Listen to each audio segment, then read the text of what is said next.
इस श्लोक में राजा दशरथ जी कहते हैं, प्राचीना सिंधु सौवीरा सौराष्ट्र दक्षिणा पथा।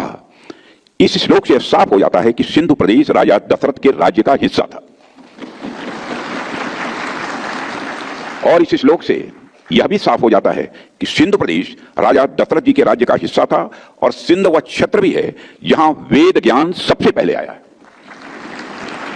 ओम का उच्चार भी यहां सबसे पहले हुआ है।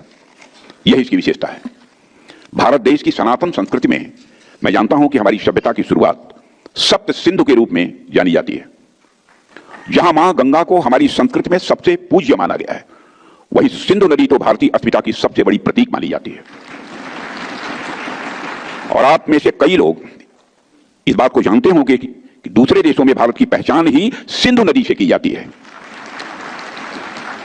जिसे रोमन लोगों ने इंडस रिवर कहा है। भारत के बारे में जिस पश्चिमी इतिहासकार ने लिखा है उसका नाम है मेगास्थनीज और उसकी किताब का नाम है इंडिका। यानी भारत की कल्पना आप सिंधु नदी के बिना तो कर ही नहीं सकते। भारत के विभाजन के कारण मेरे साथियों, सिंधु नदी का एक बड़ा हिस्सा आज तो पाकिस्तान में चला गया है। पूरा सिंध प्रांत ही आज पाकिस्तान में है, मगर इसका अर्थ यह नहीं है कि सिंधु सिंध है और सिंधी समाज का महत्व हमारे लिए आज कम हो गया है। इसका यह मतलब नहीं है। हमारे लिए उनका महत्व आज भी उतना है जितना हजारों साल पहले था।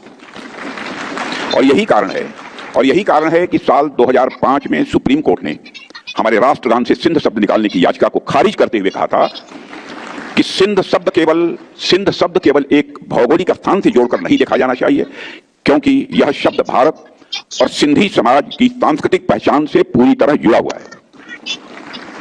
आज भी पंजाब, सिंध, गुजरात, मराठा और आगे भी गाते रहेंगे, सदैव गाते रहेंगे। जब तक हमारा अस्तित्व है तब तक हम गाते रहेंगे। तो हम केवल एक समुदाय की बात बल्कि एक ऐसी विरासत की बात करते हैं जो सनातन का अटूट हिस्सा है, जिसकी जड़ें भगवान राम से जुड़ी हुई हैं, जिसने हमारी संस्कृति और सभ्यता को समृद्ध करने में अपना बहुत बड़ा योगदान किया है। ऐसी विरासत को मैं हृदय से प्रणाम करता हूं।